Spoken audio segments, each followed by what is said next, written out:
히브리서 8장 들어가도록 하겠습니다. 자, 히브리서 지난주에 7장까지 했었습니다. 히브리서는 누가 기록을 했는지 잘 모른다 이런 말씀을 드렸고요. 예전에는 사도 바울이다 그렇게 이제 조금 많이 이야기를 했었는데 요즘은 그렇게 이야기하지 않습니다. 오히려 바나바나 아볼로일 가능성이 더 크다 이렇게 이제 보고 있습니다.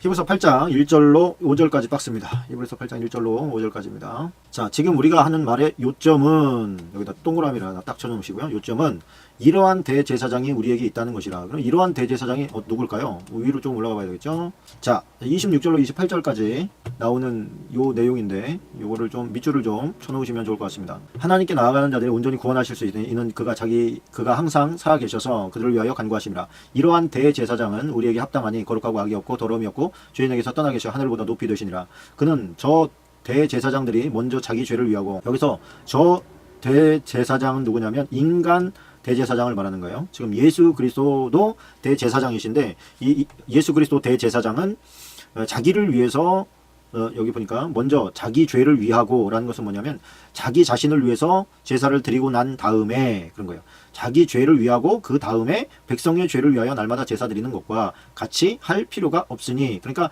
이 땅에 있는 그 레위인 제사장들은 자기 죄를 먼저 사하고 그 다음에 백성의 죄를 사해야 된다는 거죠. 그런데 예수 그리스도는 그럴 필요가 없으시다는 거예요. 자기 죄를 사할 필요가 없으시다는 거죠. 그러니까 지난 시간에 얘기했습니다만 자기가 자기 죄를 제대로 해결하지 못하고 지성소로 들어갔을 경우에는 직사하잖아요. 자기가 직사합니다. 그리고 자기가 이스라엘의 죄를 위해서 가지고 들어갔던 죄도, 그러니까 자기 죄가 용서받지 못한 상태에서 중보자가 될 수 없기 때문에 내가 가지고 들어간 죄도 해결할 수 없다는 이야기죠. 근데 예수님께서는 자기 자신을 위해서 속죄할 필요가 없잖아요. 저 사람의 죄만 가지고 들어가면 되는 거예요. 근데 저 사람의 죄를 가지고 지성소로 들어간다고 했을 때 내가 깨끗하면 저 사람의 죄도 깨끗하게 될 수 있는 겁니다. 뭐 하면? 재물에 흠이 없으면. 본인이 재물이 됐으니까 전혀 걱정할 필요가 없이 용서받지 못할 확률이 없이 되는 것이죠. 그러한 대제사장이 우리에게 있다 이겁니다. 그게 이제 예수 그리스도라 하는 것이죠. 근데 여기에서 굉장히 이제 앞으로 8장, 9장, 10장에서 나오는 그 대제사장에 대한 제사장과 대제사장의 그 룰, 그리고 속죄의 개념, 이거는 굉장히 중요한, 우리의 죄를 용서받을 수 있는 유일한 거라고 생각을 했었잖아요. 그리고 하나님께서 우리가 이해하기 쉽게 이제 세례 요한이 있기 전까지는 인간의 죄를 용서받을 수 있는 유일한 것은 죄를 사하는 제사밖에 없다. 번제, 소제, 화목제, 속죄제, 속건제, 이런 제사를 통해서 우리가 우리 자신이 깨끗해질 수밖에 없다. 이렇게 알고 있었잖아요. 이것이 이제 처음에 깨진 게 세례 요한 아닙니까? 세례 요한으로 말미암아서 그 회개하고 세례를 받는 자는 죄 사함을 받는다라고 하는 것이 지금 제사제도 외에 처음으로 들고 나온 것이잖아요. 그러니까 사람들이 볼 때는 쟤 왜 저래? 왜 이상한 짓을 하고 저래? 그러니까 우리가 세례 요한의 아버지가 그 제사장이었잖아요. 제사장이라서 하나님 앞에 분향하러 들어갔다 거기서 천사 만나가지고 그 자식 낳을 건데 이름을 세례 요한이라고 해라. 그렇게 얘기해서 한 거잖아요. 그러니까 요한은 제사장파라는 거예요. 제사장의 후예란 말이에요. 레위 자손의 후예이기도 하고. 그렇다고 하면 저절로 이 사람도 제사장이 돼야 되는 건데, 이 사람은 제사장을 한 게 아니라 광야로 나가가지고 외치는 소리가 되었고, 그 다음에 요단강에서 사람들에게, 자기에게 오는 사람들의 그 어떤 회개와 더불어서 회개의 세례를 베풀잖아요. 회개의 세례를 베푸니까 제사장이 세례 요한을 봤을 때 웃긴 거예요. 야, 너 그런 신학이 어디서 나왔어? 하나님께서 물에 들어갔다 나오면 용서받는다고 그런 말씀이 한 적이 있냐? 너는 레위인이면서 왜 그런 이상한 짓을 하고 그래? 이렇게 이제 따져 물을 수가 있죠. 그럴 때 나는 내가 주고 싶어서 내가 만들어낸 신학이 아니라 하나님께서 이렇게 하면 용서를 해주시겠다고 하는 메시지가 있었기 때문에 난 이렇게 하는 거다라고 하는 메시지가 있었죠. 그러니까 예수님께서도 그것을 확증시켜 주잖아요. 그래서 예수님께서 직접 세례를 이제 베푸시죠. 제자들을 시켜가지고 이제 하시게 하잖아요. 만약에 그게 없었다면 어떻게 할까요? 지금까지도 아마 계속 양, 소 이런 거 잡고 있지 않았겠습니까? 근데 이런 그 죄사함의 비결은 뭐였어요? 그 핵심은 피 흘림이었어요. 피 흘림, 죽음, 대속, 나 대신 죽는 거, 나 대신 빚을 갚는 거, 그것을 대속이라고 합니다. 그 대속을 해주시는 분이 우리 예수님이시라는 거예요. 근데 오늘 여기에서 말하는 대제사장, 이러한 대제사장은 어떤 분이십니까? 이분은 유대인들의 죄만 사할 뿐이 아니라 온 인류의 모든 죄를 사해 주실 분이라는 거예요. 그런데 그 뒤에 보면 이런 말씀이 있어요. 자, 그는 하늘에서, 그는이 누구예요? 예수 그리스도시죠. 하늘은 뭐예요? 하늘나라, 천국을 말하는 거예요. 지극히 크신 이가 누구예요? 지극히 크신 이는 성부 하나님을 말하는 겁니다. 성부 하나님. 성부 하나님 보좌 우편에 앉으셨으니 성소와 참 장막에서 섬기는 이시라. 자, 여기서 동그라미를 쳐놓으세요. 성소에다가 또 참 장막에서 여기다가 이 장막은 주께서 세우신 것이요 사람이 세운 것이 아니니라. 여기서 사람이라는 것은 특별히 모세를 지칭하고 있는 거예요. 이 장막은 모세가 세운 성막이 아니다. 하늘에 속해 있는 성막이다. 하늘에 속해 있는 성소다. 이 얘기를 하고 있는 거예요. 자, 대제사장마다 예물과 제사드림을 위하여 세운 자니 그러므로 그도 무엇인가 드릴 것이 있어야 할지니라. 예수께서 만일 땅에 계셨더라면 제사장이 되지 아니하셨을 것이니 이는 율법을 따라 예물을 드리는 제사장이 있음이라. 그들이 섬기는 것은, 자, 여기서부터 중요한 겁니다. 그들이 섬기는 것은 하늘에 있는 것의 모형, 그러니까 원본은 천국에 있고 그것을 카피한 것이라는 거예요. 그건 모형이라는 거예요. 진짜 배기를 본따서 만든 것을 모형이라고 합니다. 그러니까 하늘에 있는, 천국에 있는 모형과 그림자라. 모세가 장막을 지으려 할 때 지시함을 얻은 것 같으니 여기 중요합니다. 이르시되 산과 모든 것을 산에서 내게 보이던 본을 따라 지으라 하셨느니라. 그러니까 산이라는 거 어디서 말하는 거예요? 신의 산을 말하는 거예요. 신의 산에 올라가 가지고 하나님께서 보여주신 성막의 그 설계가 있었단 말이에요. 그 설계대로, 본대로, 지시하신 대로 그대로 만들었어요. 그게 뭐라는 거예요? 성막이라는 거예요. 성막. 근데 그것은 본을 따라 지은 거라는 거예요. 천국에 있는 것을 모형을 보여주고 너도 저렇게 만들어라, 저런 모양으로 만들어라, 이렇게 하셨다는 거예요. 그러니까 우리가 생각할 때는 천국에 그 성전이 있나요? 이렇게 물어볼 수 있잖아요. 천국에 성전이 있나요? 여러분 생각은 어떻습니까? 천국에 성전이 있지요. 오늘 말씀을 보면 아니 천국 자체가 성전 아닌가요? 하나님 앞에 예배드리는 그런 어떤 모든 구조가 하나님 앞에 예배드리는 그런 거일 텐데 천국 자체가 그 어떤 예배당 아닌가요? 어떻게 보면 그런데 그렇지는 않은 것 같습니다. 오늘 보니까, 오늘 봐도 그렇고 요한계시록에 봐도 그렇고 성소의 개념이 분명히 있다라고 하는 것을 우리에게 이제 보여주고 있는 것이죠. 이게 이제 9장 11절 12절하고 연동됩니다. 9장 11절 12절을 가보면, 자, 일단 넘어가겠습니다. 여기 그 13절을 일단 박스를 쳐놓으시고요. 요것과 지금 연동돼서 가려고 하는데 여기 뭐 그냥 9장으로 넘어가려고 하다 보니까 13절을 좀 박스를 치고 넘어가겠습니다. 박스입니다. 박스. 새 언약이라 말씀하셨으면 첫 것은 낡아지게 하신 것이니. 자, 그러니까 여기에서의 새 언약이라고 하는 것은 사랑하라라고 하는 계명이 아니고 제사, 속죄에 대한 언약이에요. 속죄에 대한 언약. 첫 번째 속죄에 대한 언약은 뭐예요? 양과 송아지와 염소와 이런 짐승들을 잡음으로 말미암아서 얻어지는 그런 속죄의 개념, 그런 시스템, 그런 메커니즘을 말하는 거예요. 그것이 첫 번째 거예요. 이 땅에는 대제사장을 통해서 속죄를 받게 하는 거. 근데 이 첫 것은 낡아지게 하신 것이다, 이렇게 말하는 거예요. 낡아지게 하신 것이다. 여기서 낡아지게 하신 것이다라는 것을 원어로 보니까 페팔라이오켄 텐 프로텐이라고 하는 단어인데, 그분이 첫 것을 낡아 빠진 것으로 취급하셨다, 그런 뜻이에요. 첫 것을 낡아 빠진 것으로 취급하셨대.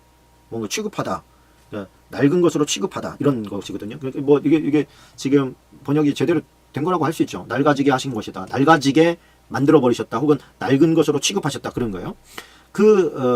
짐승으로 인간의 허물이 많은 인간이 드리는 제사 제도는 낡아지고 쇠하는 것이고 그것은 없어져야 할 것이다, 이런 얘기예요. 없어져야 할 것이다. 왜? 더 크고 온전한 하나님께서 새 언약, 옛 것은 버리고 이제 새 것으로 사용해라 라고 하는 하나님의 메시지를 주었다는 거예요. 그래서 여러분들이 지금 얘기한 것 옆에다 좀 정리를 해서 적어 놓으시고 9장 11절로 15절까지 넘어갑니다. 9장 11절로 15절입니다. 여러분들이 지금은 이렇게 막 줄치고 박스치고 성경책 펴놓고 하는 게 지금은 별거 아닌 것 같고, 옆에서 기록해 놓는 이 몇 줄이 별거 아닌 것 같지만, 제가 단언컨대 여러분들 혼자 성경을 볼 때 이것이 굉장히 큰 힘이 됩니다. 보고 보세요. 성경 읽으시는 분들은 아마 지금도 느끼실 거예요. 자, 8장에 있는 것과 연동해서 봅니다. 자, 그리스도께서는 장래 좋은 일의 대제사장으로 오사 손으로 짓지 아니한 것, 곧 여기에 동그라미, 이 창조에 속하지 아니한, 여기다 좀 동그라미를 쳐놓으시고요. 더 크고 온전한 장막으로 말미암아 염소와 송아지의 피로 하지 아니하고 오직 자기의 피로 영원한 속죄를 이루사 단번에 성소에 들어가셨느니라. 자, 염소와 황소의 피와 및 암송아지의 죄를 부정한 자에게 뿌려 그 육체를 정결하게 하여 거룩하게 하거든. 자, 이렇게 해도 그가 거룩하게 된다고 했지, 그게 하나님의 말씀이야, 그렇게 말씀하셨거든, 그런 거죠. 하물며 영원하신 성령으로 말미암아 흠없는 자기를, 여기서 자기가 누구예요? 예수 그리스도를 말하는 거죠. 하나님께 드린 그리스도의 피가 어찌 너희 양심을 죽은 행실에서 깨끗하게 하고 살아계신 하나님을 섬기게 하지 못하겠느냐. 너희 양심이, 우리가 이제 이런 말씀이 있죠. 무슨 말씀입니까? 우리는 죄에 대해서 죽었다. 자, 그러면 죽었는데 나는 아직도 계속 죄를 짓고 있는데요. 자, 이렇게 얘기할 때 그 얘기는 우리가 죄가 우리에게 아무런 영향력을 끼칠 수 없는 존재가 되었다라고 하는 뜻이 아니고 우리가 비로소 이제 죄와 대적할 수 있는 위치에 서게 되었다라고 하는 뜻이에요. 이게 이제 이 힘 때문이거든요. 예수 그리스도의 속죄함 그리고 그 죽었던 우리의 그 심령이 되살아남, 성령으로 말미암아 우리 안에서 솟아나게 되는 그 새로운 능력, 새로운 힘, 그것에 의해서 우리는 이제는 죄에 굴복하지 않는다. 죄의 노예가 아니다. 죄의 종이 아니다. 이렇게 말하는 거예요. 이제 비로소는 그동안은 성령께서 계시지 않을 때는 죄의 종노릇 할 수밖에 없었어요. 죄가 시키는 대로 살았어요. 그러니까 종노릇을 안 할래 안 할 수가 없어. 근데 예수 그리스도를 믿고 난 다음에 우리가 비로소 그 죄와 싸울 수 있는 힘을 갖게 됐다는 거예요. 네가 완전히 성결케 됐다. 예수를 믿는 순간에 너는 완전히 거룩한 존재다. 이런 개념보다는 이제는 우리가 성령으로 말미암아 내 안에서 그 욕구가 일어나는 그 죄와 더불어서 싸울 수 있는 힘이 비로소 생겼다는 아멘이시죠? 네, 아멘입니다. 그래서 맨날 죄에게 또 그 실족하고 넘어져가지고 맨날 육신이 약하여서 마음에는 원이로 돼 뭐 이런 단계에 머무르지 않고 이제는 비로소 죄악과 싸우고 그 죄악을 이길 수 있는 그런 권세를 성령으로부터 우리가 받은 겁니다. 그 받을 수 있었던 요인 바로 앞에는 뭐가 있냐면 예수 그리스도로 말미암아서 우리가 죄 사함을 받았기 때문에 하나님으로부터 오는 선물도 받을 수 있는 것이죠. 그래서 우리가 이제 죄 사함의 효력이라고 할까요? 그 죄 사함의 효력은 영원하다. 그래서 우리가 사단은 야, 죄 짓고 와서 회개하고 죄를 지으면서 이거 주일날 가서 회개해야지. 이게 무슨 회개하냐? 너는 자격이 없어. 뭐 이렇게 이제 자꾸만 우리에게 뭐라 그럴까요? 그게 이제 일부러 그러면 안 되겠죠, 그죠? 죄를 짓기 전에 이거 죄 짓고 이거 또 가서 교회 가서 회개해야지. 이렇게 마음 먹는 태도는 그건 사단에게 완전히 내가 지배당해서 사단이 나를 가지고 노는 것이고 우리가 정말 육신이 약해서 범죄한다 할지라도 우리가 주님 앞에 나와서 우리 죄를 고하고 주님의 피로 우리를 씻게 되면 우리는 다시 거룩하고 새롭게 될 수 있는 거예요. 그러니까 사단이 아무리 우리에게 죄를 범하려고 해도 우리가 예수 그리스도의 이름으로 씻어내는 일이 계속되면 사단은 아무런 힘을 발휘를 못하는 거예요. 죄가 죄를 더 많이 져가지고 지옥으로 끌고 가야 되는데 이건 그게 아니거든. 이거는 갔다 오면 또 씻어져 있고 갔다 오면 또 씻어져 있고 이것이 계속되니까 사단이 그 힘을 잃어버리는 거죠. 그래서 사단이 이제 거는 게 그거예요. 자꾸만 그렇게 걸죠. 야, 너 그렇게 하는 거니 믿음 생활하는 게 아니야. 신앙 생활하는 게 아니야. 그렇게 하려면 믿지를 마. 막 이렇게 계속해서 우리에게 압박함으로 말미암아서 우리가 예수님의 피로 우리 죄를 씻는 것을 멈추게 하려고 하는 작당. 그런 거에 속지 마시고 나를 거룩하게 하시는, 깨끗하게 하시는, 그리고 죄악과 싸울 때 승리를 주시는 그 성령님의 능력으로 나는 이 싸움을 결코 멈추지 않으리라. 나 끝까지 너랑 싸운다. 너 올 테면 와봐라. 내가 넘어져도 나는 계속 넘어져도 또 일어나. 나는 끝까지 일어날 거야. 나는 주님 끝까지 붙잡을 거야. 이런 마음이 저와 여러분에게 있어야 될 줄로 믿습니다. 자, 우리에게 피할 수 없는 명제가 있죠. 27절입니다. 한번 죽는 것은 사람에게 정하신 것이요 그 후에는 심판이 있으리니. 자, 여기 지금 이게 어떤 그 줄거리 가운데서 나온 겁니까? 속죄에 예수 그리스도께서 대제사장이 되셔서 우리가 짓는 죄에 대해서 책임을 져주시고 씻어주신다고 하는 그런 어떤 맥락에서 나온 말이에요. 그래서 한번 죽는 것은 누구나 죽는다. 누구나 다 죽는데 그 죽고 난 다음에 심판이 있다. 그 심판에서 너를 대변해줄, 너의 죄를 씻어줄 그리스도가 계시냐? 이렇게 이제 질문을 하는 것이죠.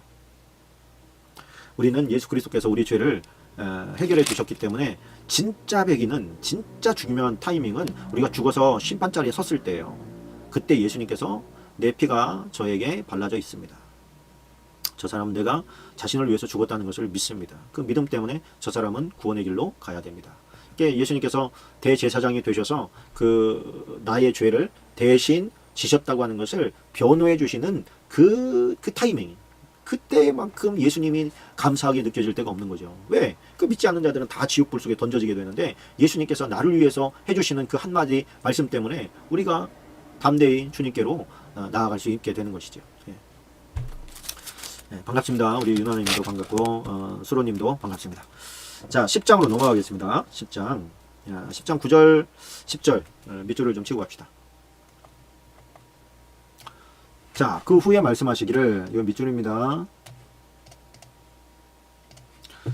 보시옵소서, 내가 하나님의 뜻을 행하러 왔나이다 하셨으니, 자, 그 첫째 것을 패하심은 둘째 것을 세우려 하심이라. 자, 이게 지금 다시 반복되기 때문에 여기다 동그라미 또 치세요. 첫 번째 것을 패하신다는 거예요. 아까는 뭐라고 그랬죠? 낡아지게 하셨다 그랬어요. 낡은 것으로 취급하셨다 했는데 지금은 한 단계 더 나가서 첫 번째 것을 패하셨다는 거예요. 그러니까 우리는 지금 다시는 번제단에다가 짐승을 잡아서 놓고서 불태우고 그것도 피를 갖다가 뿔에다 바르고 이러므로 말미암아서 우리가 죄사함을 받았다고 얘기하지 않아요. 지금은 예수 그리스도 앞에 나아가서 내 죄를 고하고 예수 그리스도의 피, 그 십자가가 나를 대신하여서 내 죄를 대신하여서 죽었다고 하는 사실을 우리의 입으로 고백하고 나의 죄를 용서해달라고 하는 탄원을 우리의 대제사장이신 예수님 앞에 고백함으로 말미암아 우리는 죄사함을 받는 겁니다. 요즘에도 뭐 소잡고 뭐 양잡고 하는 데가 있습니까? 없어요. 이 말씀 때문입니다. 첫 번째 것은 다 패해졌다. 둘째 것을 세우려 하심이라. 그 둘째 것이 지금 우리가 하고 있는 회개 기도로 말미암는 죄의 용서입니다. 옆에다 좀 써놓으세요. 이 뜻을 따라, 이 뜻이 뭐예요? 둘째 것을 세우려고 하는 하나님의 뜻이에요. 예수 그리스도의 몸을 단번에 들이심으로 말미암아 우리가 거룩함을 얻었노라. 요 두 번째 것을 세우시려고 예수님께서 지금 죽으셨다는 거예요. 그 죽으심으로 말미암아 우리가 거룩함을 얻게 되었다는 거예요. 구약 성경에는 어떻게 거룩함을 입었다고요? 그 피를 뿌리고 죄를 뒤집어 쓰므로 말미암아 그가 죄사함을 받고 거룩함을 얻게, 회복을 얻게 되었다면 이제는 예수 그리스도로 말미암아 우리가 죄사함을 받고 죄 용서를 받게 되었다라고 하는 것을 기억하시기를 바랍니다. 자, 26절로 31절까지 박스입니다. 자, 우리가 진리를 아는 지식을 가두는 짐짓 죄를 범한 적 다시 속죄하는 제사가 없고 오직 무서운 마음으로 심판을 기다리는 것과 대적하는 자를 태울 맹렬한 불만 있으리라. 너희 여기서 말하는 게 뭐예요? 짐짓 죄, 여기다가 좀 동그라미를 쳐주세요. 이걸 이제 자범죄라고 합니다. 자범죄. 자범죄는 뭐냐면 내가 죄인 줄 아는데 일부러 죄를 짓는 거예요. 죄를 우리가 진리를 아는 지식이 뭐예요? 예수 그리스도를 알고 또 성령으로 말미암은 승리의 비결을 알고 이 비밀을 다 알고도 죄를 끊지를 않는 거예요. 죄를 그러니까 우리가 뭐라 그럴까요? 술을 좋아하는 사람이라고 할까요? 뭐 술을 먹는 게 죄냐 아니냐 뭐 여러 가지 말이 많아서 뭐 음란이라고 합시다. 음란은 무조건 다 죄잖아요. 구약이나 신약이나. 자, 어떤 사람이 만약에 바람을 핀다고 하십니다. 바람을 피는데 크리스천도 바람을 피잖아요. 요즘에 또 어느 목사가 또 막 성도들 건드려 가지고 또 욕을 아주 기독교가 많이 먹고 있는데 이건 뭐예요? 죄라는 거를 알아요. 하나님께서 가르쳐 주신 지식도 알아요. 그럼에도 불구하고 이 죄를 끊지를 않아. 그것은 뭐예요? 짐짓 죄를 짓는 거예요. 알면서 죄를 계속 짓고 있는 거예요. 끊지를 않는 거예요. 끊지를 않아. 그런 죄를 범하는 자는 어떻게 다시 속죄하는 제사가 없대요. 그거는 이 땅에서도 마찬가지고 천국에서도 마찬가지라는 거예요. 예수 그리스도께서도 이런 알면서도 범죄하고 회개하지 않는 이런 죄에 대해서 다시 속죄하는 죄사가 없다.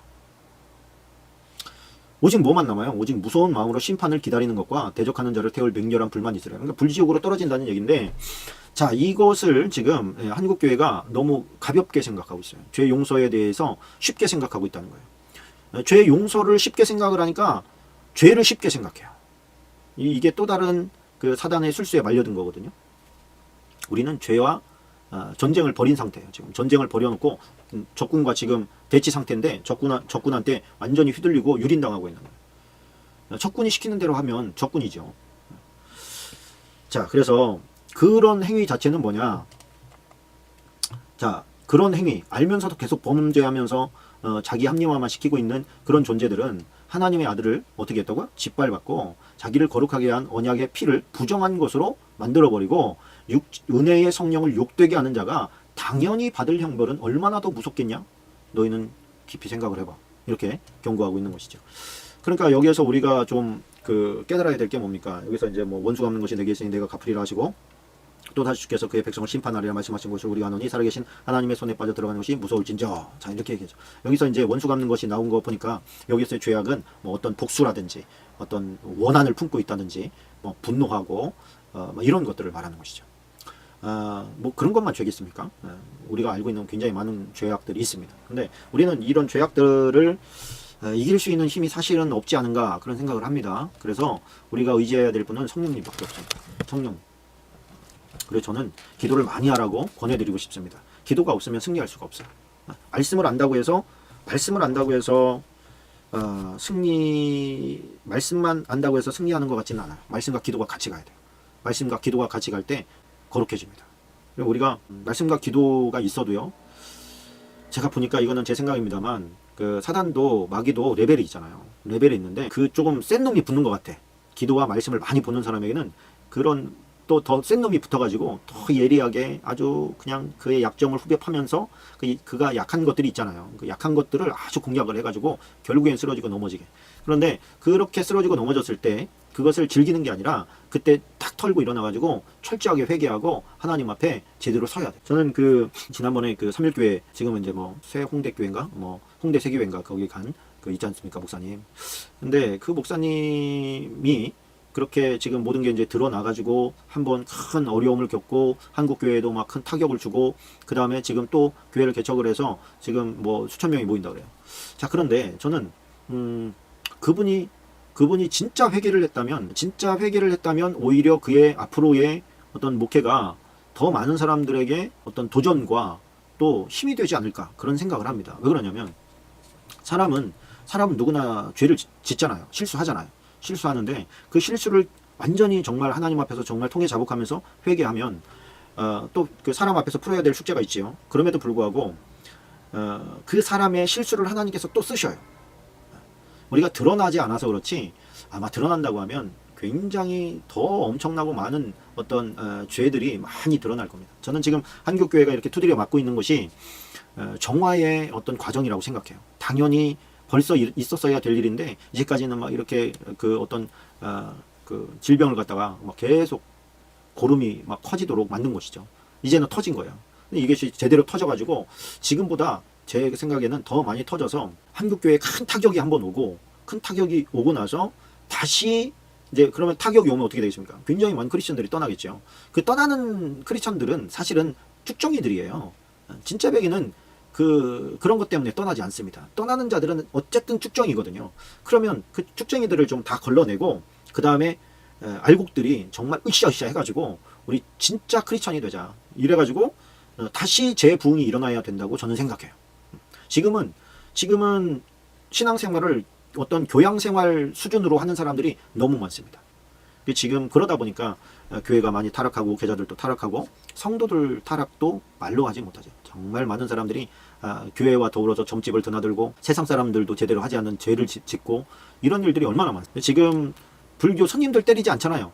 이 매스컴에서 막 스님들 때리거나 어디 뭐 다른 뭐 천주교 때리거나 그럽니까? 그러지 않아요. 그러면 천주교는 그런 문제가 없나?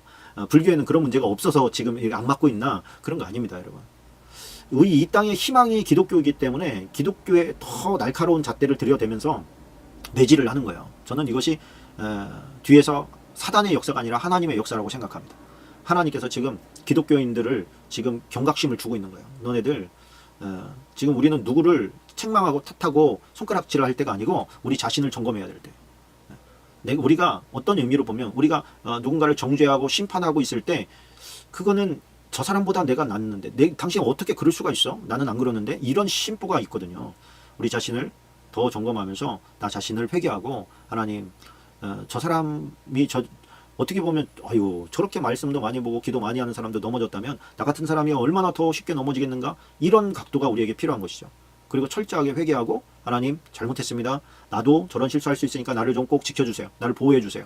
그렇게 기도해야 그게 바로 가는 것이다 이렇게 생각을 합니다.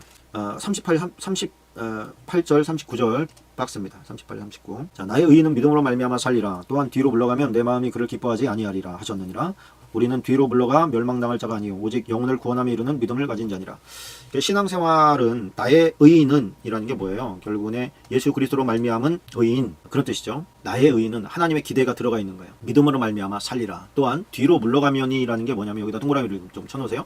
뒤로 물러가면은 뭐냐면 내 믿음이 상승을 하지 않고 거꾸로 떨어질 때, 내 믿음이 바닥을 향해서 나아가려고 할 때, 슬럼프를 당할 때, 번아웃 됐다고 탈진됐다고 얘기하면서 그렇게 얘기할 때 하나님은 그 마음 기뻐하지 않는다는 거예요. 그러니까 우리가 뭐 때로는 지칠 때 있습니다만 그럼에도 불구하고 그런 거 같습니다. 그래서 저는 아무래도 그 비결이 말씀과 기도인 것 같고 특별히 이제 그 방언 기도가 내 안에서 나를 대변해서 해주시는 그 성령님의 기도로 말미암아 우리가 조금씩이라도 계속해서 어떤 상승 곡선을 갈 수 있는 것은 성령님의 은혜인 것 같아요. 분명히 그렇습니다. 근데 그 성령님의 은혜가 임할 수 있도록 우리가 성령님을 또 도와드려야 돼요. 어떻게? 말씀과 기도로. 그러니까 하나님께서도 우리를 도우시고 싶으실 거 아닙니까? 하나님께서 우리를 막 돕고 싶은데 우리가 하나님이 나를 도울 수 있도록 내 마음과 내 기도가 올려져야 하나님께서 마음껏 도우실 수 있거든요. 그러니까 멀거니 앉아가지고 세상에 막 어퍼컷 맞고 주먹질 당하고 나서 죽겠네 살겠네 이러지 말고 그냥 하나님 붙잡고 늘상 그냥 살아요. 그냥 다 기도하시고 늘 그냥 말씀 쪽복음 가지고 다니면서 계속 보시고 짬 날 때마다 보시고 요즘에 스마트폰도 있으니까 스마트폰보다는 쪽복음이 더 좋은 것 같아요. 쪽복음은 계속 들고 다니면서 계속 읽는 거예요. 시간 날 때마다 얼마나 좋습니까? 그래서 저는 좀 쪽복음을 여러분들이 타시면 좋겠다 이런 생각이 들어요. 제가 성경을 그 쪽복음이라는 게 뭐냐면 이렇게 앉아가지고 책 이렇게 성경책 이렇게 계속 이렇게 볼 수 있는 시간이 안 돼. 저 같은 경우에는 그런 시간이 별로 없었어요. 바쁘니까 막 일 해야 되고 막 4잡, 5잡 막 이렇게 하고 뛸 때가 있었어요. 그러면 뭐 이렇게 앉아가지고 말씀만 보면 이게 얼마나 이게 정말 사치스러운 놀라운 복인지 몰라요. 우리 유난히님은 그 약국하시니까 얼마나 좋습니까? 손님 없을 때는 성경책 보고 또 주변에 성경 공부 듣고 얼마나 좋아요. 정말 부럽습니다. 근데 그렇게 안 되거든요. 그런 때는 쪽복음 가지고 다니면서 계속 보는 거예요. 그 시간 날 때 잠깐 10분 뭐 5분 이렇게 보는 거 제가 보니까 한 쪽복음으로도 적어도 한 20독에서 30독은 했겠더라고. 제가 보니까 전체 한 그 정도 될 것 같아요. 그러니까 앉아서 그냥 성경책만 보는 것보다 그냥 그 짜투리 시간 이용해 가지고 계속 성경책 읽은 게 그게 훨씬 더 뭐 더 많이는 아니네요. 그러니까 더 많이는 아니지만 그래도 충분히 3분의 1 이상은 쪽복음 가지고 다니면서도 볼 수 있어요. 결국에는 마음이라는 얘기죠. 내가 하나님의 말씀을 정말 드립다 많이 읽어야 되겠다. 말씀을 정말 많이 다독하고 또 묵상하고 외워야 되겠다. 막 이런 생각을 내가 얼마나 가지고 있느냐. 그렇게 하고 또 받은 말씀 가지고 또 기도하고 이렇게 하는데 내 믿음이 과연 뒤로 물러갈 수 있느냐. 전 그게 불가능하다고 생각하는 거예요. 그러니까 뒤로 물러가는 경우는 대부분은 뭐냐면 시간을 하나님의 말씀과 기도에 못 쓰고 있기 때문에 생기는 일이다. 그렇게 봅니다. 맨날 뭐 그 드라마나 보고 그 뭐 인터넷 검색이나 하고 막 이 정신없이 그러다 보니까 내 마음속에 채워져야 될 제가 볼 때 일정한 어떤 분량이 있어요. 매일에 육의 양식도 일정한 분량을 먹어야 되잖아요, 우리가. 근데 영의 양식도 우리가 생존하는 게 아니라 우리가 성장해야 되잖아요. 그러니까 생존하는 분량이 있고 우리가 성장해 나가는 분량이 있는데 성장하려면 어쨌든 많이 먹고 많이 기도해야 돼요. 신앙생활은 뒤로 가면 하나님께서 안 기뻐하신다. 그러니까 목사님 번아웃 됐어요. 이런 얘기 정말 그 성경 알면 부끄러운 얘기거든요. 그냥 내 상태를 얘기해 주는 거예요. 전 요즘에 말씀도 안 보고요. 기도도 안 해요. 이런 거랑 똑같은 거거든요. 비집고 들어올 틈이 없게 만들어야 됩니다. 사단이가. 여러분 그러시기를 축원합니다. 자, 11장 6절입니다. 11장 6절 우리가 많이 하는 말씀이죠. 자, 믿음이 없이는 하나님을 기쁘시게 하지 못하나니 하나님께 나아가는 자는 반드시 그가 계신 것과 또한 그가 자기를 찾는 자들에게 상 주시는 이심을 믿어야 할. 자, 믿음이 없으면 하나님을 기쁘게 할 수 없다. 반대로 말하면 믿음이 있으면 하나님을 기쁘게 한다. 하나님을 기쁘게 하는 일은 뭐냐? 나에게 믿음이 있는 거다. 나에게 믿음이 있으면 하나님을 기쁘게 할 수 있는 겁니다. 반면에 믿음이 없으면 하나님을 기쁘게 할 수 있는 방법이 없다. 그러니까 이 믿음은 얼마나 중요한 것입니까? 그래서 살아있는 믿음은 믿음의 어떤 행적이 필요해. 행적이. 믿음이라는 것은 구원을 위한 믿음만 있는 게 아닙니다. 우리가 어떻게 그 믿음이라고 하는 그 엄청난 광범위함을 구원을 위해서만 사용하는 어떤 그 제한적인 용법으로 사용할 수 없거든요. 믿음은 하나님과 나와 연결되어 있는 모든 곳에 다 믿음을 써야 되는 거예요. 넌 구원받을 믿음이 있냐? 요 문제 외가 아니에요. 이 믿음의 범위가 얼마나 큰데, 얼마나 넓은데. 여러분 가만히 생각을 해보십시오. 이 믿음이 어디에든 다 적용이 되는 거예요. 어디에든.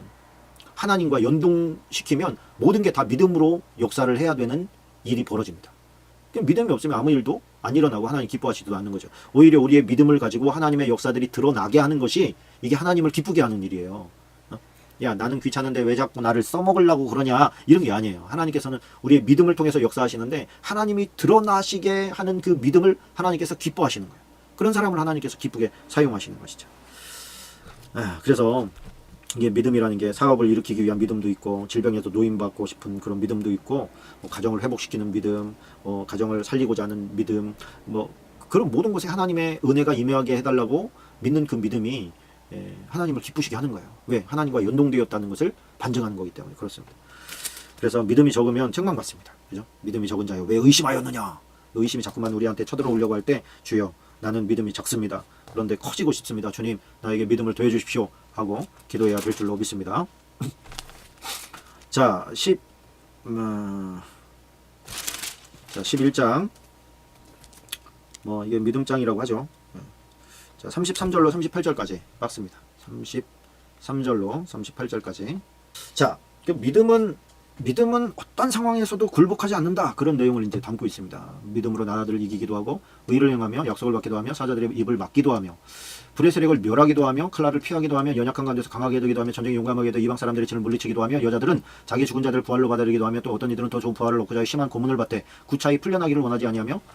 자, 여기 윗단계 보니까 같은 믿음이에요. 같은 믿음인데 어떤 믿음으로는 나라를 이기기도 해요. 전쟁에서 이기기도 하고 그 믿음으로 의를 행하고 약속받고 사자들의 입을 막기도 해요. 이 말은 뭐냐면 사자 굴 속에 집어 던져졌는데 그죠? 사자 입이 막혀가지고 사무엘을 잡아먹지를 못해. 그 역시 믿음이라는 거예요.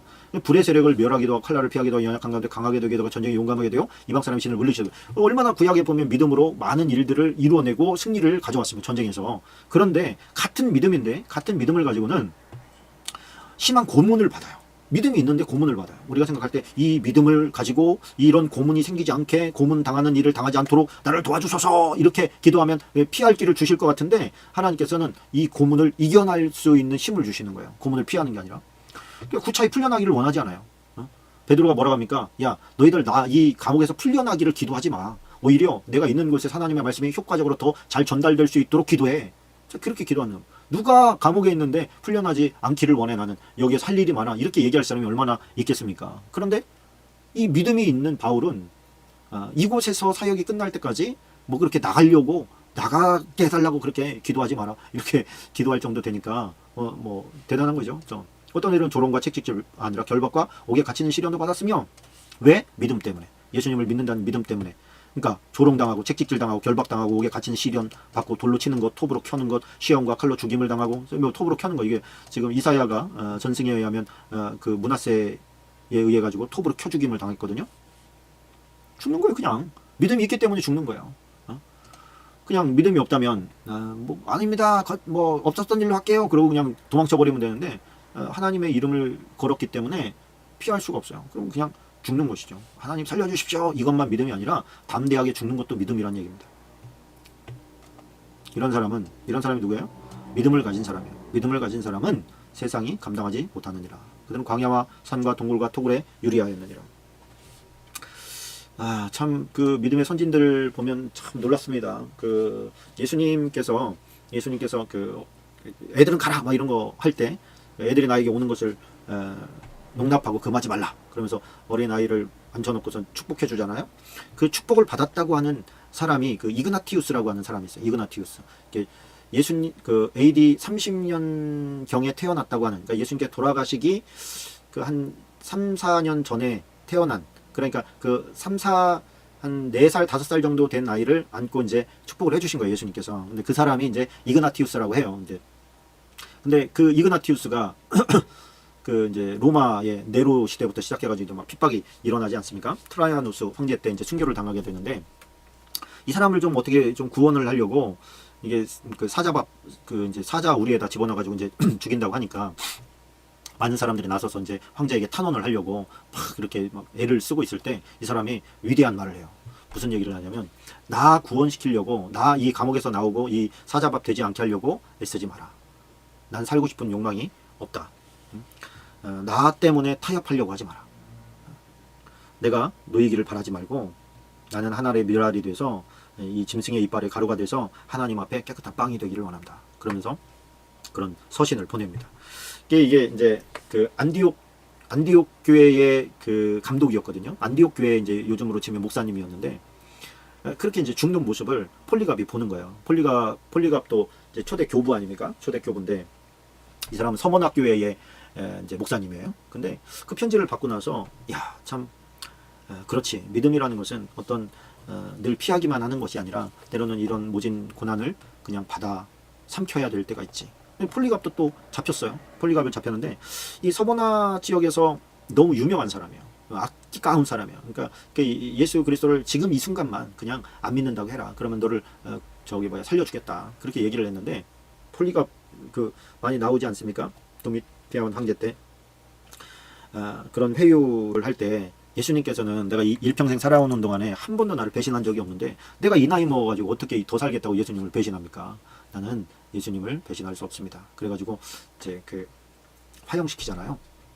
그 화형당해서 이제 죽는단 말이에요. 근데 그것이 뭡니까? 역시 같은 믿음이에요. 그 믿음이 어떤 때는 승리하게도 하지만 어떤 때는 담대히 죽게도 하는 거예요. 예수님께서 십자가에 돌아가신 것도 믿음 때문에 죽은 거예요. 믿음은 모든 것을 다 만사형통하게 하는 게 아니라 상황과 상관없이 하나님 앞에 붙어 있게 하는 힘이에요. 그 힘이 저와 여러분에게 다 있기를 주님의 이름으로 축원합니다. 아멘. 저도 아멘. 12장 6절 밑줄을 좀 치고 가십시다. 12장 6절. 주께서 그 사랑하시는 자를 징계하시고 그가 받아들이시는 아들마다 책찍질하시라 하였으니. 자, 여기서 보니까 사랑하시는 자를 징계하신대요. 왜 징계하시죠? 잘하고 있는데 징계하지는 않죠. 예수님이 사랑하는데 잘못하니까 징계를 하는 거예요. 이런 실수가 많거든요. 많은 사람들이, 많은 크리스천들이 열심히 신앙생활을 하는데 하나님 앞에 징계를 받는 경우가 많아요. 고통당하고 있을 때 당신 무슨 회개할 거 있나 돌아봐 이렇게 얘기해 주는 것은 굉장히 상처를 주는 일입니다. 그래서 그런 얘기를 함부로 하지 않지요. 그런데 정작 본인은 그거 굉장히 섬세하게 돌아봐야 됩니다. 이런 거 있는 거예요. 내 생각에는 실수한 게 없는 거예요. 내 생각에는 나는 최선을 다한다고 했어. 근데 왜 나한테 이런 일이 왔지? 이런 실수를 우리가 많이 해요. 우리가 다윗이 누굽니까? 베레스 우사 사건 있잖아요. 법궤를 갖다가 새 수레, 요즘으로 치면 새 자동차, 아주 좋은 자동차를 새로 뽑아가지고 거기다 잘 모신다고 모셨는데 그만 소가 날뛰어가지고 법궤가 넘어지려고 하니까 그거 잡았다가 우사가 죽지 않으면 즉사한단 말이에요. 그 모습을 보고 다윗이 분노하잖아요. 아니 하나님 어떻게 이 좋은 날 이렇게 우리가 최선을 다해서 이렇게 하나님의 법궤를 모시려고 했는데 어째 이런 일이 벌어집니까? 어째 이런 저주받은 일이 벌어집니까? 막 그러면서 이제 바울이 왜 바울이 나와? 다윗이 통탄해야 하는 그런 본문이 나오잖아요. 그럼 뭐예요? 자기 자신으로서는 최선을 다했는데 그게 하나님의 말씀대로 안 한 거예요. 그러니까 나의 최선보다 더 중요한 게 하나님의 말씀입니다. 하나님의 말씀이 이거다라고 하면 내 성의껏 최선을 다한 것보다 하나님의 말씀을 순종하는 것이 훨씬 더 중요합니다. 그런데 나는 열심히 한다고 했으니까 하나님 앞에서 징계 받을 만한 일이 없다고 생각하는 거예요. 이런 실수를 많이 하는 거예요, 크리스천들이. 그런데 내가 열심히 한다고 한 이제 성의가 중요한 게 아니고 하나님의 말씀대로 하는 게 중요하다는 거예요. 하나님의 말씀을 모르니까 내 성의껏 하는 거예요. 근데 내 성의껏 한다는 게 오히려 하나님의 진노를 살 때가 많아요. 하나님께서 어떻게 해요? 계속 말씀을 보게 하시죠. 왜? 사람은 저 사람의 성의를 봐서 좀 마음에 안 들긴 하지만 성의가 있으니까 받아야지. 그리고 그 성의를 받아주잖아요. 근데 하나님께서는 성의를 받는 게 아니라 하나님의 말씀을 이루어지는 것을 원하십니다. 하나님의 말씀이 분명히 있는데 자기 고집대로 한 거거든요. 자기 편리한 대로 합리적인 생각과 이성적인 생각을 동원해가지고 한 거거든요. 이 법궤가 금으로 만들어졌으니까 굉장히 무겁단 말이에요. 뭐해로 무겁게 사람이 들어? 수레에다 해가지고 좋은 수레에다가 잘 이렇게 가꾸면 되지. 그게 다윗의 생각이었어요. 자, 그런 실수들을 우리가 적지 합니다. 말씀을 모르기 때문이거든요. 왜 모르냐? 안 읽으니까 모르는 거예요. 성경을 보면 하나님께서 이거는 이렇게 말씀을 하셨구나. 그러면 내 생각이 옳다고. 요즘은 옛날에 쓰여진 이 성경대로 하기가 애매하잖아. 그러면서 요즘에 내 생각대로 하는 그것이 오히려 하나님의 징계를 불러올 수 있다는 겁니다. 그래서 누가 어려움을 당할 때에 당신 회개할 거 없나 한번 생각해봐. 이렇게 말하는 거 얼마나 냉정한 일입니까? 참 무섭도록 냉정하고 다시는 내가 교회 안 간다. 너랑은 나 이제 왼수야. 막 이렇게 될 수가 있으니까 그렇게 얘기하는 건 지혜로운 게 아니고 대신에 본인은 하나님 앞에서 천천히 곱씹어 봐야 돼. 내가 뭐를 잘못했나. 그런데 이제 자기가 성의 있게 한 사람일수록 자기가 죄 징계 없다고 생각해요. 이것은 욥에게 당한 고난이지 내가 잘못해서 당하는 징계가 아니야. 이렇게 생각한다고 착각하는 거예요. 내가 정말 모든 것을 다 잘해가지고 욥처럼 이렇게 고민을 당하는 경우는 거의 없습니다. 대부분 우리를 사랑하시는 주님께서 우리의 실수가 우리가 깨닫지 못하는데 이거를 가르쳐주지 않으면은 계속 반복해서 지을 거니까 징계하시는 경우가 또 7절에 보면 더 이제 중요한 말씀이 나옵니다. 자, 너희가 참음은 뭐를 참아요? 책직질, 또 하나님 징계. 이것을 참음은 징계를 받기 위함이라. 하나님이 아들과 같이 너희를 대우하시나니 어찌 아버지가 징계하지 않는 아들이 있으리요. 징계는 다 받는 것인데 너희에게 없으면 사생자요 친아들이 아니니라. 그러니까 징계는 너희에게 있어서 고난이 아니라 너희의 영광이라는 거죠. 너희가 하나님의 친아들임을 증거하는 것이라는 거예요. 그러니까 나에게 왜 이런 고난을 주셨습니까? 이렇게 할 필요가 없어요. 하나님 무엇을 깨닫기를 원하시는 겁니까? 라고 기도가 바뀌어야 돼요. 나에게 왜 이런 고난이 왔습니까? 내게 어떻게 하면 이 고난을 빨리 끝내고 하나님이 원하시는 수준에 이룰 수 있습니까? 이렇게 이제 올라가야 되는 것이죠. 우리가 뭐 다 아들이 볼 때는, 아버지의 눈에 볼 때 우리 아들도 그렇습니다만 늘 어떤 부족한 것들이 보이거든요. 그러니까 저의 모습도 그럴 거 아닙니까? 아버지께서 보실 때는 제 모습이 어디에 온전한 모습이겠어요? 부족한 것들이 늘 보이는 것이죠. 그러니까 우리 스스로는 우리가 준비가 됐다고 생각해도 하나님께서 환경을 확 바꿔서 보상해 주지는 않으시는 것 같아요. 또 보상이 없어도 죽도록 충성하는 그 단계까지 자라기를 원하시는 것 같아요. 저와 여러분이 그런 사람 되시기를 또 주님의 이름으로 축원합니다. 아멘. 자, 14절 15절 박스입니다. 14절 15절. 자, 모든 사람과 더불어 화평함과 거룩함을 따르라. 이것이 없이 아무도 주를 보지 못하리라. 너희는 하나님의 은혜에 이르지 못하는 자가 없도록 하고 또 쓴뿌리가 나서 괴롭게 하여 많은 사람이 이로 말미암아 더럽게 되지 않게 하며. 자, 모든 사람과 더불어 화평함과 거룩함을 따르라. 옛날의 버전은 쫓으라. 그렇게 됐습니다. 모든 사람.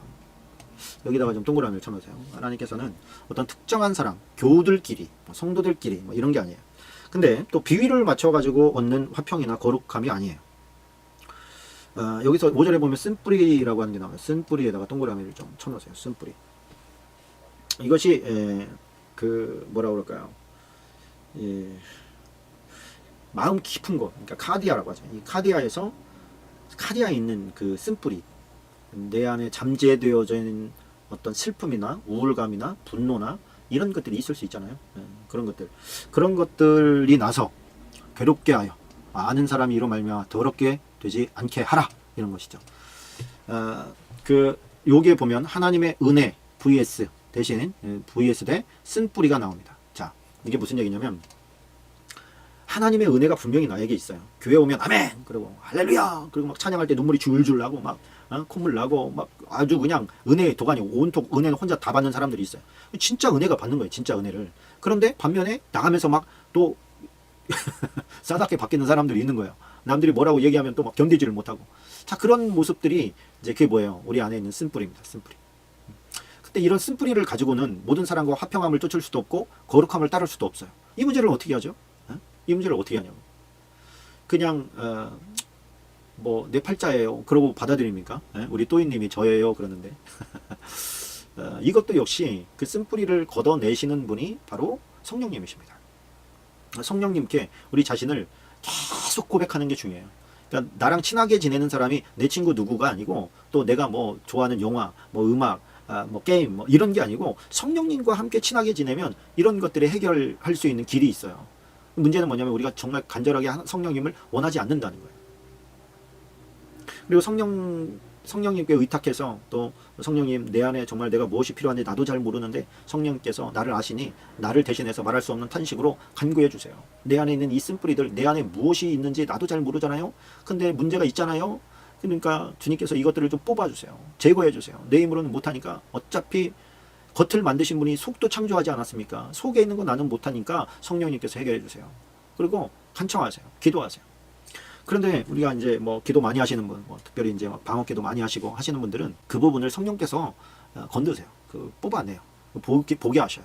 네 안에 이런 것들이 있어. 이런 것들이 있어.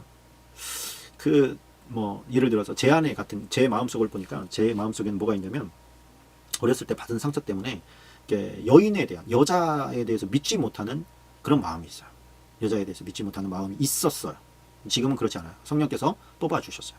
그리고 그 집안에서 당한 그 학대 때문에 그 소심증과 두려움이 굉장히 많았어요.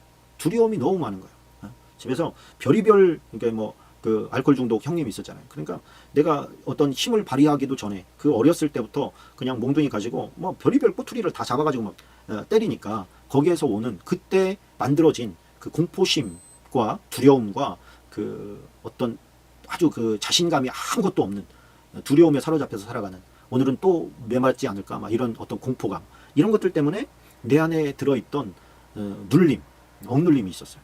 그 억눌림 같은 것들이 나는 그냥 뭐 생활을 하니까 모르고 있었는데 성령께서는 다 알고 있는 거예요. 그런 것들을 보게 하시고 그것 보게 하실 때는 뽑아 주신다는 거예요. 너 그 엄마 때문에 너 그 여자들에 대해서 믿지 못하는 그런 것들이 있는데 내가 이런 것들 뽑아 줄 거야. 그 쓴뿌리거든. 내가 뽑아 줄게. 그리고 성령께서 아버지께 고해서 내 마음속에 있는 그 상처들을 고쳐 주시는 거예요. 너 그 형 때문에 받은 그 상처 때문에 그 마음속에 그 네가 너도 모르게 생긴 그런 공포심과 두려움과 또 우울감과 그런 어떤 고독이 있지? 그거 내가 뽑아줄게. 그리고 성령께서 그것을 뽑아주시는 거예요. 우리는 못 뽑아. 약으로 못 뽑아요. 그거 아무리 그 정신과 돌아다니고 또 항우울제 먹고 또 상담실 다녀도 그거 못 뽑습니다. 성령께서 뽑아주셔야 돼. 성령께서 터치하시고 성령께서 근데 그것도 한 방에 안 돼. 그게 좀 시간이 걸리는 것 같아요.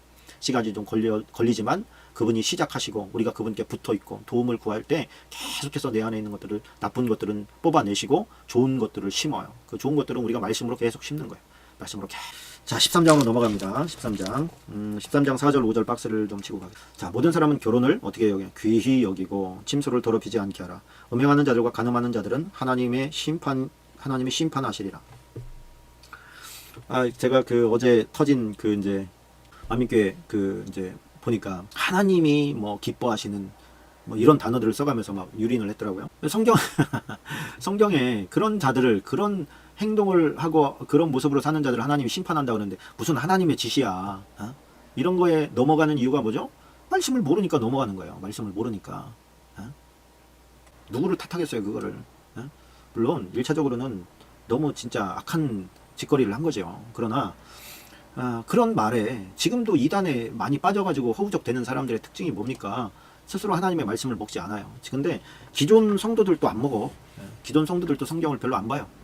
그냥 교회 와가지고 우리 목사님이 제대로 나를 인도해 주겠거니 그러면서 그냥 하는 거예요. 그렇게. 그거 옳지 않아요.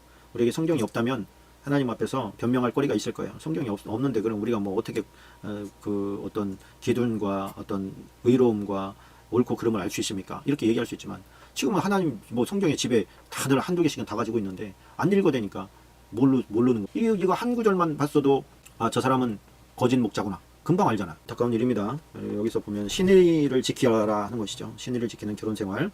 또 과도한 욕심 부리지 마라. 물질에 대해서 돈을 사랑하지 마라. 있는 말을 족한 줄로 알라. 이 말은 뭐냐면은 그 돈 때문에 얼마나 많은 관계가 틀어지고 돈 때문에 젊음을 다 돈에다가 바치고 뭐 뒤돌아보면 가정이 다 깨져 있고 돈이 있으면 뭐해? 건강이 완전히 망가져 있고. 그러니까 하나님께서 우리에게 주신 그런 또 은혜의 때가 있어요. 그때까지 우리가 근데 그 크리스천들의 삶을 보면 막 죽으라고 돈을 따라가지 않아도요. 예를 들어서 사업을 해요. 사업을 하는데 안식일을 지켜라. 그러면은 이제 안식일이 이제 주일날 우리가 지키지 않습니까? 지키게 되면 하루를 쉬잖아요. 그 하루 쉬는 것은 뭐냐면 그 쉴 때 가족 간의 사랑을 또 확인하고 또 대화하고 교제하고 그러면서 가족을 챙기는 거예요. 디립다 퍼자라는 얘기가 아니라 가족과의 좋은 시간을 좀 가지라는 거예요. 하나님 안에서. 하나님이 주체자가 되셔서 하나님 안에서 좋은 교제를 나눠라. 막 너무 율법적으로 막 예배 막 이런 거 그런 것만 중요한 게 아니고 가정이 함께 식사를 다 같이 하는 그러면서 또 교제하는 그런 시간이 꼭 필요하죠. 그래서 돈의 노예가 아니라 하나님의 뜻을 이루는 또 하나님께서 우리에게 주고 싶으셨던 그 가정의 행복들이 있지 않습니까? 잃지 않고 살아갈 수 있는 것들이 바로 저는 그 굉장히 중요한 핵심 두 개라고 본 거예요. 첫 번째는 뭐냐면 부부간에 서로가 신의를 지키면서 그 가정에 부부가 깨지면 자식들은 무조건 깨지게 돼 있어요. 가슴이 황폐가 되게 돼 있으니까. 근데 이 깨지게 된 대부분의 핵심 요인은 뭐냐면 돈에 눈이 돌아갔든지 여자의 또는 남자의 눈이 돌아가서 그래요. 이 두 가지만 잘 우리가 균형을 잡게 되면 많은 것들을 지킬 수 있습니다. 또 16절 17절 박스입니다 하고 마치도록 하겠습니다. 16절 17절 자 오직 선을 행함과 서로 나누어 주기를 잊지 말라. 하나님은 이 같은 제사를 기뻐하느니라. 자 선을 행하는 것과 나누어 주는 것. 자 어떻게 보면 하나라고도 볼 수가 있고요. 하나님 보실 때 기뻐하시는 것 그리고 서로 나누어 주는 것 그걸 잊지 말아라. 이것은 뭐냐? 하나님이 이 같은 제사 여기다 동그라미를 좀 쳐놓으시고요. 이것은 뭐라는 얘기예요? 제사라는 얘기예요. 제사. 다시 말하면 예배라는 거예요. 예배. 선을 행하고 나누어 주는 것은 예배다. 하나님께서 그렇게 말씀을 하시는 거예요.